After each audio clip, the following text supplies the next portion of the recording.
Never mind the person who are standing in front of you. Just keep standing and wait your turn, because your situation unique and your reward upon the way. Habakkuk 12 verse 3 said, "For the vision is yet an appointed time, though it may tarry, wait for it, because it will surely come, it will not tarry." This remind we say when God promised we to come at the appointed time, not too early and not too late.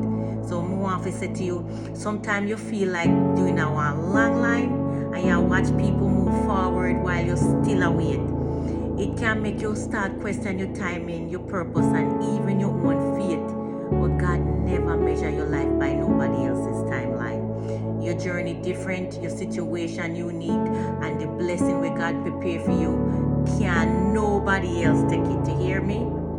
Waiting no means that God forget you. Plenty time did I wait mean God prepare something bigger than what you expect. Alright?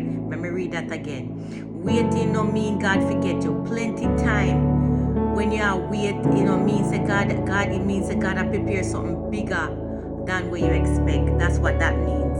So now, don't lose heart when you see other move ahead of you. Stand firm and be patient. Trust the process what God have for your life.